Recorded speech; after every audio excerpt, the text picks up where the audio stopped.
Si on venait à la racine de ce qu'est ton rôle en tant qu'entrepreneur, tu aurais juste 4 questions à élucider. Premièrement, à qui tu vends? Deuxièmement, qu'est-ce que tu vends? Troisièmement, pourquoi? Et quatrièmement, une fois que tu as compris ces 3 trucs-là, comment est-ce que tu fais toujours plus de ce qui marche? Ça, c'est la brique fondamentale qui va te permettre derrière de systématiser ta croissance. Autour de 3 points, on en a déjà parlé dans des vidéos par le passé, donc on ne va pas s'étendre là-dessus, mais faites de 3 sous-systèmes qui sont ton système d'acquisition, comment tu génères les leads, ton système de conversion, comment est-ce que tu transformes ces leads en clients, et derrière delivery, ton système de delivery, comment est-ce que tu délivres la valeur vendue à ton client de sorte qu'il reste, qu'il en parle autour de lui et que tu puisses valoriser ton offre, ton produit en mettant en avant les résultats obtenus avec ce dernier. Concrètement, cette vidéo, elle va te servir à quoi? Elle va te servir à élucider de la meilleure manière possible ces 4 questions, parce que ces 4 questions derrière vont te permettre de gagner potentiellement des années dans ton développement. Et t'imagines pas la différence que ça va faire si tu prends le temps de les adresser. On va procéder d'une manière très simple. Là, tu vois s'afficher à l'écran un petit diagramme. Ok, ce diagramme, tu as 2 façons de te le représenter. Déjà, sous forme d'un diagramme, ou alors sous forme d'une équation. Dans tous les cas, c'est ces 3 éléments-là, donc l'audience, le problème et la solution, qui vont te permettre de résoudre ton équation initiale de croissance. C'est l'interconnexion entre ces 3 éléments-là qui vont te permettre d'aller chercher des ventes à l'échelle micro, c'est-à-dire trouver des prospects individuellement qui souffrent du problème pour lequel tu as la solution adaptée, idoine, et à l'échelle macro, c'est-à-dire à l'échelle plus positionnelle, plus marketing, c'est-à-dire te positionner sur la base sur un segment de marché qui souffre à l'échelle du problème pour lequel tu as la bonne solution. Ce qu'il faut comprendre, c'est que chacun de ces 3 éléments sont constitués de 3 éléments individuellement respectivement. Premièrement, l'audience. De quoi on parle? L'audience, elle a 3 critères qu'on va détailler ensuite. Critères déjà de solvabilité, critères d'éducation et critères d'accessibilité. Ce qu'on appelle une audience SEA. Ensuite, ton problème, le problème dont cette audience doit souffrir, doit être dur, c'est-à-dire douloureux, urgent et reconnu. Et dernièrement, la solution que tu dois délivrer à cette audience SEA qui souffre de son problème dur doit être RPC. Elle doit être rentable, prédictible et comprise. On va détailler chacun de ces points parce que tu verras, c'est absolument fondamental que chacun de ces points qui sont des curseurs en fait et pas des options soient les plus hauts possibles. Bon, je pense que tu t'en doutes, tu vas recevoir énormément d'informations, de valeurs et de choses à retenir dans cette vidéo. Et forcément, parce que tu n'es pas là à prendre des notes, ces notes-là, on les a compilées pour toi. Tu trouveras en description de la vidéo un petit lien qui te permettra d'accéder à nos fiches de lecture. Alors, qu'est-ce que c'est? C'est une compilation de toutes les informations importantes à retenir dans toutes nos vidéos, mais aussi notre podcast qui n'est pas dispo sur la chaîne. Le tout accompagné de checklists ultra actionnables, donc des cases à cocher, qui te permettra de transformer cette valeur-là en action concrète pour obtenir les résultats escomptés au sein de ta boîte. C'est disponible encore une fois en description de la vidéo. Allez, on reprend. Premièrement, l'audience, elle doit être solvable, comme je l'ai dit. Solvable, c'est-à-dire que ton prospect, il doit être en mesure, non seulement à minima dès le départ, de payer la solution, ce qu'on appelle l'indice de solvabilité. Donc, quel est le pourcentage de ton marché qui est en mesure, à un instant T, de payer pour la solution que tu lui proposes? Si tu t'adresses à un marché qui, de toute évidence, n'est pas en mesure de payer ta solution, tu n'as pas de business. Ok. Donc, l'indice de solvabilité est fondamental. Mais c'est pas tout. Ça, c'est que la partie émergée de l'iceberg. Parce que, deuxièmement, tu as un ratio que tu dois respecter. Ce ratio va déterminer le 3e curseur de solvabilité. C'est le ratio volonté d'investissement, donc investissement fait à l'instant T, si tu préfères, sur sa capacité d'investissement totale. Imagine que ton produit coûte 10 000 € et que le budget global de ton client, le budget annuel de ton client, soit de 15 000 €. Mathématiquement, ça va être impossible pour toi d'aller chercher un repeat avec lui, de le re-signer, indépendamment de la qualité de votre collaboration, de ce que tu lui délivres. Parce que tu auras siphonné littéralement la quasi-intégralité de son budget et il ne pourra pas en fait ranquiller. Versus, ton produit coûte 10 000 €, mais ton client, son budget annuel, il est de 500 000 €. Ça va être derrière beaucoup plus facile. Et en plus de ça, c'est corrélé au niveau de pression qui va se mettre et qui va donc te mettre aussi au sein de la collab, parce que si tu lui as ponctionné l'essentiel de son budget annuel, il va être beaucoup plus pointilleux, attentif que si finalement tu représentes qu'une petite partie de sa capacité d'investissement. Donc ce ratio-là est fondamental.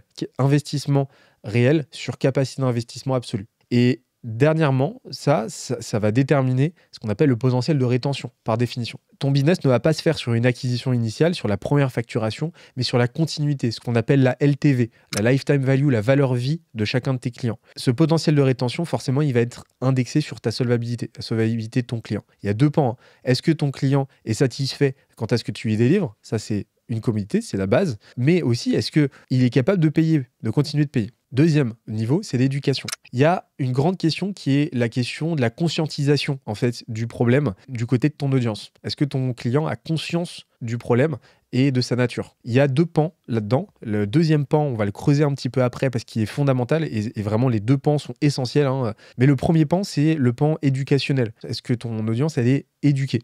L'éducation, c'est quoi? C'est vraiment l'armature intellectuelle informationnelle. Est-ce qu'elle a les éléments qui lui permettent d'armer sa décision? Il y a différents, il y a 5 grands niveaux de conscience, il y a 5 grands niveaux d'éducation à comprendre. Ça, c'est ce qu'on appelle la pyramide d'Eugène Schwartz, c'est-à-dire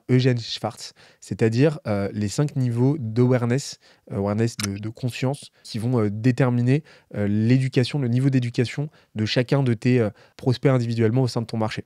L'essentiel de ton marché, il faut que tu le considères tel quel, va être ce qu'on appelle unaware, n'a pas conscience à ce moment-là de son problème. Il y a la majorité des gens qui vont aller chez le kiné dans les 5 prochaines années n'ont pas encore mal au dos, donc ils sont unaware. Deuxième niveau, c'est la phase de considération. C'est les gens qui sont conscients de leurs problèmes, à minima, donc qui commencent à avoir mal au dos, et c'est les gens qui sont conscients des solutions, donc qui ont benchmarké, qui commencent à explorer un petit peu, à considérer différentes options pour résoudre ce problème-là dont ils commencent à souffrir, qui commencent à verbaliser, ainsi de suite. Et dernièrement, c'est la phase, les niveaux décisionnels. C'est les niveaux où non seulement on a conscience du problème, on a conscience des solutions, mais on a conscience aussi que ton produit à toi, que ton offre existe. Ce qu'on appelle Product Aware. Et dernièrement, on a Most Aware. Most Aware, c'est quoi? C'est le niveau le plus éduqué. En gros, c'est les prospects qui ont leur devis, qui ont ton devis sur leur bureau et qui sont en phase de décision et qu'il faut surtout pas lâcher. À l'échelle micro, donc de ton prospect à l'instant T,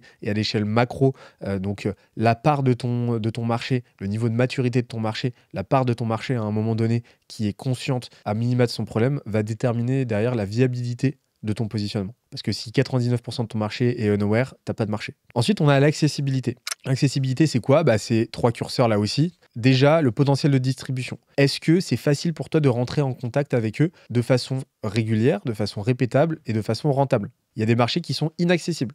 Si ton marché, c'est des agents de la DGCCRF ou des critiques du guide Michelin, ça va être très très compliqué de rentrer en contact avec eux. Par contre, si ton marché, c'est des avocats, par exemple, qui laissent traîner leur numéro de téléphone un petit peu partout, ça va être un petit peu plus facile. Deuxième critère, c'est est-ce que tes prospects sont tendanciellement ouverts à la discussion?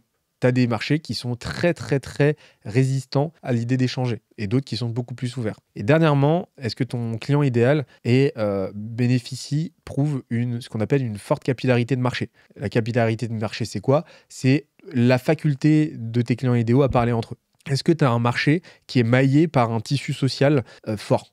Typiquement, Station F, l'incubateur de start-up, c'est génial en fait de lancer un produit là-bas parce que tout le monde parle tout le temps et donc ces interactions-là font que c'est très facile d'aller générer du bouche à oreille. Et tu as d'autres marchés qui sont beaucoup plus hermétiques où les gens ne parlent pas entre eux. Donc ça, c'est pour la partie audience.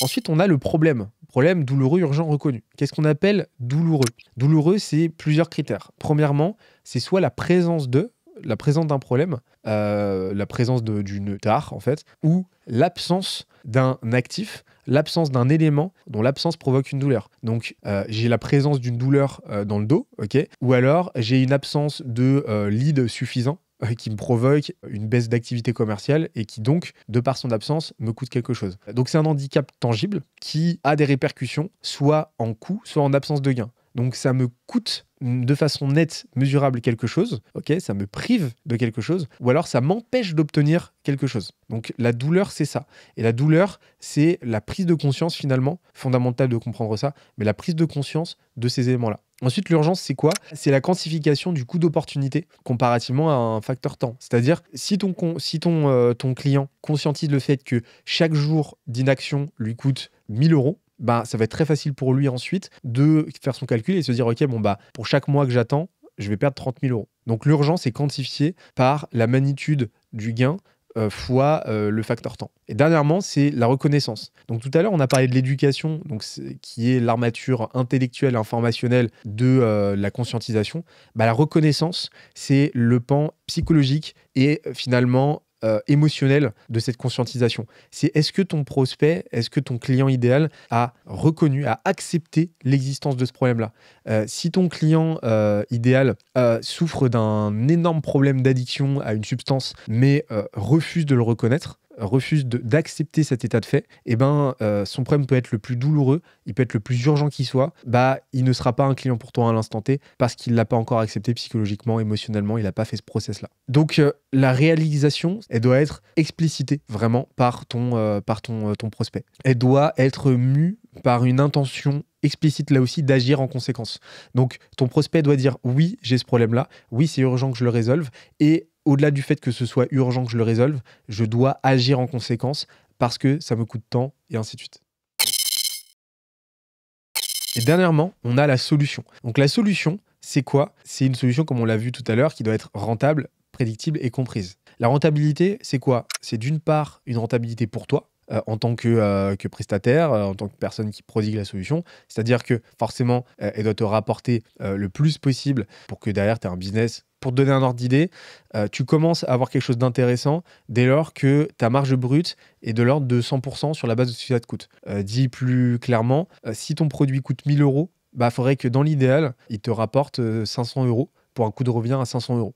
Si c'est moins, c'est soit que tu as un problème de solvabilité de ton audience, donc tu n'es pas en mesure de vendre plus, soit que tu n'as pas encore pris la décision d'augmenter tes prix, soit que ton produit ne délivre pas assez de valeur et que donc tu n'es pas en mesure d'augmenter tes prix en conséquence. La rentabilité, elle s'opère de deux manières. Premièrement, tu as la rentabilité initiale, c'est-à-dire ce qu'on appelle le time to break even. Ça, c'est un gros anglicisme pour décrire le temps qu'il faut à ton client pour, par le biais de ta solution, récupérer sa mise. S'il te paye 10 000 euros, combien de temps il va te falloir pour lui régénérer ces 10 000 euros qu'il va encaisser, qui va lui permettre d'être à l'équilibre. Ça, c'est fondamental de délivrer cette valeur-là le plus vite possible pour qu'il puisse récupérer donc sa mise et donc sa capacité d'investissement avec toi. Deuxièmement, tu as la rentabilité nette, c'est-à-dire sur la totalité de votre collaboration, avant et après aussi, que vous ayez potentiellement arrêté de collaborer, combien est-ce que ton intervention, ta solution lui a rapporté. Ça va te permettre déjà de valoriser ton produit, de te dire, bon, bah, mes clients en moyenne, je leur génère 100 000 euros. Et ça te permet de calibrer aussi ton prix. Pourquoi? Parce que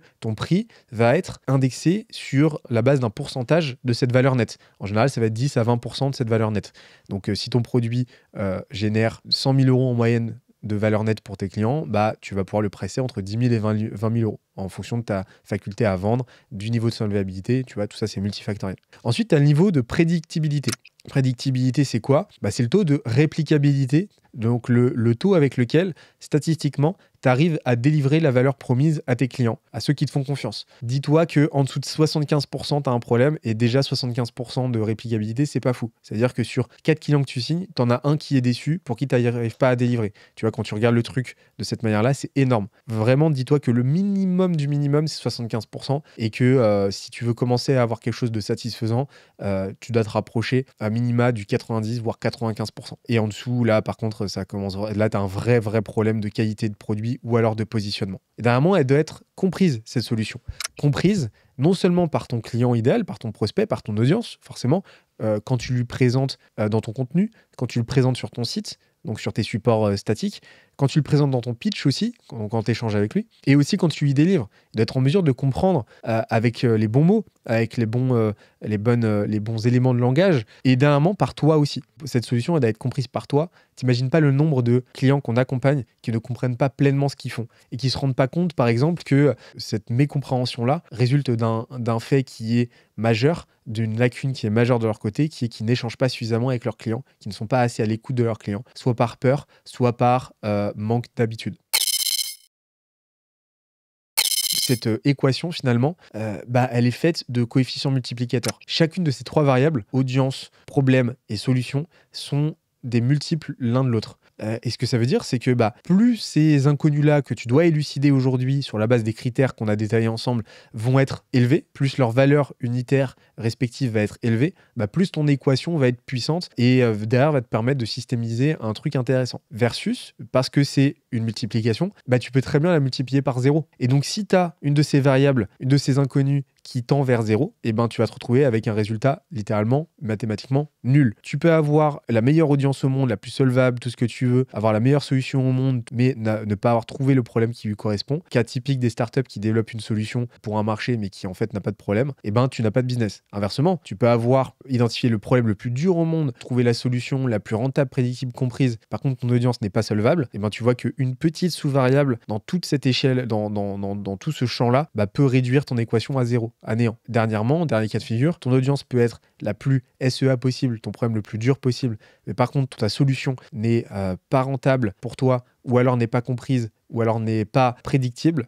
là aussi, tu n'as pas de business. Tu vois l'importance de prendre acte de cette équation-là et d'obséder là-dessus jusqu'à ce que tu l'aies résolu à minima, que tu commences à avoir un résultat intéressant pour ensuite en maximiser les effets, en maximiser le contenu. Et comment y répondre ? Je vais te partager un petit process très simple, mais qui va être fastidieux pour toi parce que 100% de tes leads, de tes prospects et 100% de tes clients doivent passer à travers cette moulinette. On a déjà parlé dans une vidéo par le passé, mais là, tu vas avoir donc une version très applicative de ça. Tous tes prospects vont donner lieu à deux cas de figure, c'est soit des signatures, soit des non-signatures, des go ou des no-go. Les go, donc les signatures, vont donner lieu à de l'apparition de nouveaux clients dans ton business. Donc forcément, ces leads vont devenir des clients. Ces clients, tu vas délivrer, donc tu vas leur livrer la valeur promise. Il va y avoir deux options. Soit tes clients sont satisfaits, tu arrives à délivrer la valeur promise parce que tu as une solution qui est prédictible, etc.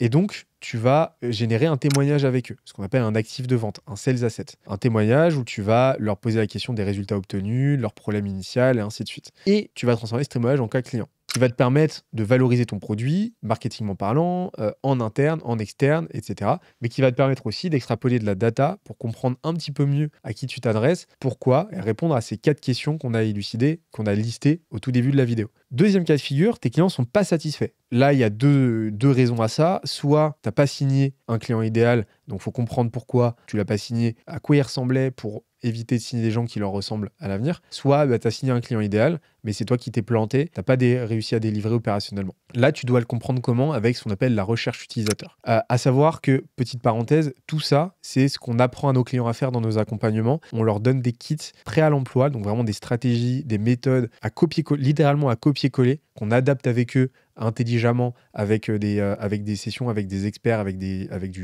vraiment des mises en pratique. On construit le truc avec eux pour qu'ils puissent en tirer le meilleur bénéfice. Et donc ça, cette armature-là intellectuelle, on l'implémente chez eux, process par process, pour qu'ils aient finalement les meilleurs réflexes et le système de croissance le plus solide possible. Donc dis-toi que là, je te donne un petit extrait de tout ce qu'on délivre à nos clients. Donc la recherche utilisateur, c'est quoi ? C'est tout simplement échanger avec ces clients insatisfaits pour comprendre les raisons profondes. Et ça te permet d'obtenir des feedbacks qui vont te permettre d'améliorer ton produit. Et dernièrement, tu vois, les clients que tu n'as pas réussi à signer, les leads que tu n'as pas réussi à signer, donc les no-go, idem, tu vas aller échanger avec eux pour comprendre pourquoi. Est-ce que c'était des leads que tu n'avais pas vocation à signer, ce qui ne correspondait pas à ton audience SEA, ça peut arriver, ça arrive souvent. Ou est-ce que c'est des gens qui cochaient toutes les cases, mais à qui tu n'as pas réussi à délivrer une promesse suffisamment claire, lui prodiguer une offre suffisamment comprise, compréhensible. Quelles sont les raisons qui ont fait que ça n'a pas signé ? Idem, recherche utilisateur, échange, prise de feedback et amélioration continue. 100% des échanges que tu as avec ton marché, avec tes clients, doivent passer à la moulinette de ce process-là. Chez nous, on a un script de 13 questions qui nous permettent d'aller chercher le meilleur des informations qui se situent dans la tête de nos clients. Parce que un truc à comprendre, c'est que 99% des questions que tu te poses trouvent réponse non pas dans ta tête, mais dans celle de tes clients. Et toi, ton rôle, c'est d'aller chercher ces réponses-là, ces informations-là, en posant les bonnes questions. Et bien là, je t'en propose 5 qui vont vraiment être extrêmement utiles. La première, c'est pourquoi nous avez-vous choisi initialement ? Ça va te permettre de comprendre les raisons qui ont fait que ton client a décidé de sauter le pas. Qui se connecte parfaitement avec la deuxième question, c'est quelles autres alternatives avez-vous envisagées avant de décider de bosser avec nous ? Alternative, ça veut dire soit concurrent direct, soit alternative plus éloignée. J'avais mal au dos, Si j'ai mal au dos, je peux aller voir un kiné, mais je peux aussi me faire des automassages avec des boules de massage ou quoi, ou alors prendre des anti-inflammatoires. Il y a différentes façons de faire. Troisième question, pourquoi restez-vous chez nous aujourd'hui? Ça te permet de comprendre la continuité. Qu'est-ce qui fait que le client aujourd'hui reste satisfait? Ça nécessite que tu aies déjà des clients qui restent et déjà de la rétention. Quatrièmement, et là c'est une des questions les plus puissantes de ce quintet, comment vendriez-vous notre solution à un homologue, à un pair? Ça va te permettre de comprendre profondément et de façon très frontale le verbatim utilisé par ton client. Comment est-ce qu'il se raconte ton offre, ton produit, ton expérience, son expérience avec toi au sein de votre collaboration. Et c'est ce verbatim-là qui va te donner le là à ton message marketing, à ce que tu vas mettre dans ton contenu, à ce que tu vas mettre dans ton pitch. Parce que si ces mots-là résonnent de son côté au point qu'il les verbalise et qu'il les utilise, ça va forcément résonner avec des gens qui lui ressemblent. Dernière question, l'une des plus cruciales. Quel résultat précis avez-vous obtenu avec nous? Comment l'avez-vous mesuré? Ça va te permettre de comprendre son cheminement de pensée et ça va te permettre de comprendre aussi concrètement quelles données tangibles lui permettent de conscientiser la qualité de votre collaboration et ce que ça lui rapporte concrètement. Donc là, ça te permet de reboucler avec cette question de la rentabilité de son côté. Donc ces 5 questions-là, t'encourage à les poser à l'intégralité de tes clients le plus vite possible, à écouter leurs réponses, à rebondir sur leurs réponses pour creuser. Tu verras que par maïeutique, par écoute active, tu vas réussir à retirer énormément d'informations qui vont te permettre de valoriser tout ça. Et tous tes clients satisfaits, fais-en des témoignages. Si tu veux qu'on échange sur ces sujets, si tu veux obtenir la fiche de lecture détaillée avec des checklists ultra opérationnelles, tu as vu de toute façon le mid-roll en ce sens. On se retrouve dans la description pour tout ça. C'était Benoît. C'était un plaisir d'échanger avec toi aujourd'hui de façon très unilatérale et on se retrouve très vite pour une autre vidéo comme d'habitude. Ciao.